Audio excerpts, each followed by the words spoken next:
Talvez não, comentou em direção à nota escrita na parede. Mas eu digo-te o que é que conduz ao novo queijo. Tentar com mais afinco. Dizendo isto, Pigarra tirou a sacola das ferramentas sobre o ombro e os dois partiram. Percorrendo o corredor atrás de corredor, introduzindo as cabeças numa câmara depois da outra, evitando cuidadosamente os recantos escuros e becos sem saída. Todas as câmaras que encontraram estavam vazias, mas Pigarro tinha resolvido não desistir. Enquanto caminhavam, Pigarro ia falando a Esperança acerca dos velhos tempos, sobre como ele, Gaguinho e os seus amigos Fungadela e Correria iam à procura de queijo todos os dias, e de como este costumava ser abundante e fácil de encontrar. Havia sempre mais à disposição. Tudo o que tinha de fazer era procurar nas proximidades, alguns corredores abaixo ou acima, e lá estaria ele. Eram tempos mais simples, explicou, e depois manteve-se em silêncio enquanto caminhavam. Os tempos tinham mudado. Pigarro não era o mesmo pequeno humano de antigamente. Antes era forte e orgulhoso. Alguém que os outros pequenos humanos procuravam, por ser sempre tão seguro de si. Mas o desaparecimento do queijo tinha mudado tudo. Os acontecimentos haviam cobrado o seu preço. Ele já não era forte, nem tão orgulhoso. Enquanto refletia sobre tudo isso, apercebeu-se de que se sentia menos seguro de si do que era costume. Podia ver que a sua confiança habitual tinha sido abalada. E isto era algo novo para Pigarro. Ele nunca tinha reparado nos seus próprios pensamentos antes, nem parado para refletir na forma como encarava as coisas. Para ele, as coisas eram exatamente como as via. Enquanto caminhavam pelos corredores, encontraram algumas migalhas de queijo aqui e ali, o suficiente para mordiscar e atenuar o buraco que Pigarro sentia no estômago. Esperança também experimentou alguns pedaços de queijo e gostou muito. De vez em quando encontrava uma maçã caída no chão junto à parede, que dividiam entre os dois. As dentadinhas nas migalhas de queijo e numa maçã ocasional eram o suficiente para os conduzir de regresso ao ponto de partida, onde repousavam para retomarem as buscas no dia seguinte. Todos os dias, quando partiam, Pigarro sentia que tinha menos energia do que no dia anterior. Quando regressavam ao mesmo local, depois de horas de busca infrutífera, ele largava a sacola de ferramentas e desabava contra a parede do corredor, sentindo-se ainda mais exausto. Um dia, durante o caminho de regresso, Pigarro sentiu-se tão desanimado que não sabia se conseguiria continuar durante muito mais tempo. Tudo o que ele conseguia pensar era em quão pesada era a sua sacola de ferramentas. Isso deve pesar muito, comentou Esperança. Não é assim tão mau, respondeu Pigarro. Ele não queria admitir o quanto aquilo pesava ou quão exausto se sentia. Por que é que andas com isso todos os dias? Perguntou ela. É para fazermos buracos na parede, explicou Pigarro. Explicou-lhe ainda que se encontrasse a parede certa, lhe pediria que segurasse o escopro da forma que ele costumava fazer para lhe bater com o martelo como Gaguinho costumava fazer. Ah! Exclamou Esperança. Esse método já funcionou para ti antes. Claro que sim, respondeu Pigarro, embora o que ele estivera a pensar era: ela faz muitas perguntas. Este é o melhor escopro de todos. O que eu quero dizer é, prosseguiu Esperança, fazer buracos na parede faz realmente com que encontres mais queijo?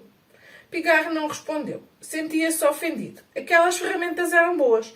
Largou a sacola pesada com um sonoro claque e recostou-se contra a parede. Pigarro sentia a falta de Gaguinho. Ele não gostava de estar ali no labirinto, tão longe de casa. Ele queria que as coisas voltassem a ser como antes. Sentes falta do teu amigo, afirmou Esperança. O modo como ela parecia saber sempre o que ele estava a pensar era um pouco enervante. Pigarro encolheu os ombros. Eu só queria que as coisas voltassem a ser como era. Esperança sentou-se ao lado dele e recostou-se também contra a parede. Eu sei, disse ela. Depois olhou para Pigarro. Mas não sei se é assim que as coisas funcionam. O que é que queres dizer com isso? Perguntou Pigarro. Estava a começar a ficar um pouco irritado. Não me parece que as coisas alguma vez voltem a ser como eram, preferiu Esperança. Na minha ideia, eu acho que talvez as coisas possam ser melhores do que era. Pigarro não via como.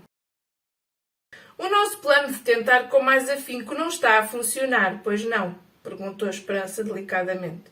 Pigarro não respondeu. Também ele se sentia muito infeliz.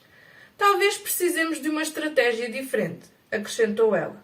Pigarro olhou para cima e viu que ela estava a olhar para a nota de Gaguinho, aquela que dizia: as velhas crenças não te conduzem ao novo queijo. E se experimentássemos uma nova crença? Prosseguiu Esperança. Ele abanou a cabeça. Não podemos experimentar uma crença. As nossas crenças estão simplesmente ali. Esperança olhou de novo para Pigarro e inclinou a cabeça. Mas e se decidíssemos mudar uma? Não é assim que as coisas funcionam, explicou Pigarro. Além disso, eu gosto das minhas crenças tal e qual como elas são. Se as mudasse, quem seria eu? Deixaria de ser o Pigarro? Ele não queria mudar ou abrir mão das suas crenças, porque achava que eram elas que faziam dele aquilo que ele era. Aposto que vais mudar de ideias, murmurou ela.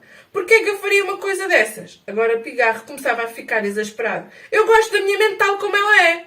Esperança encolheu outra vez os ombros. Eu também, mas continuamos sem encontrar queijo.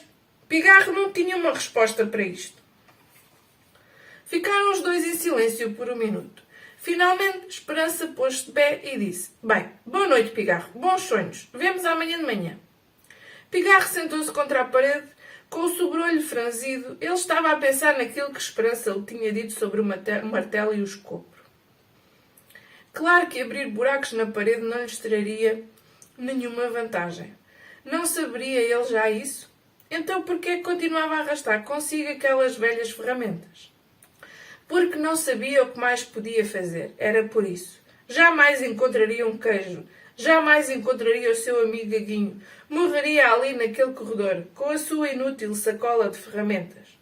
Pigarro soltou um suspiro sonoro e prolongado. E então fez a si mesmo a pergunta que o incomodava desde que a sua busca começaram. Por que é que não fui com o Gaguinho? E com isto, Pigarro começou a chorar. Pouco tempo depois, adormeceu. Naquela noite, Pigarro teve um sonho. No sonho, viu-se a si mesmo na sua casa, na estação Q de queijo, a andar de um lado para o outro, agitado, nervoso e enfurecido. Havia algo diferente. Mas o quê? Então ele viu o que era. Havia grades nas janelas. Parecia que estava numa prisão. Olhando para si mesmo através das grades, reparou no quão infeliz se sentia. Ainda a dormir, Pigarro chorou um pouco mais. Acordou à meia da noite a pensar no sonho. Sentia-se confuso. Porque é que ele estava assim? Um prisioneiro na sua própria casa, a sentir a falta do amigo, mas ainda assim a recusar-se ir com ele. Permaneceu acordado durante horas, deitado de costas a pensar naquilo, e não parou de pensar até ao amanhecer.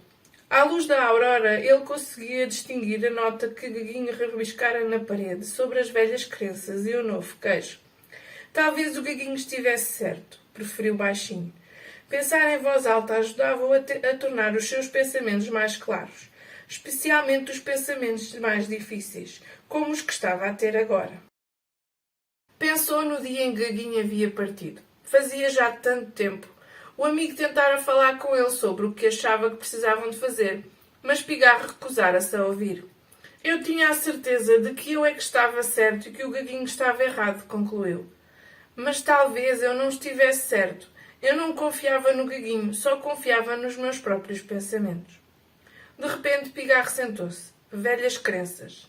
A nota de Gaguinho era acerca disso, mas Pigarro nunca parara para pensar acerca do que era uma crença.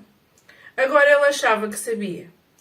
Pôs-se de pé com dificuldade, pegou numa pedra afiada e escreveu o seu próprio novo pensamento na parede, ao lado do de Gaguinho.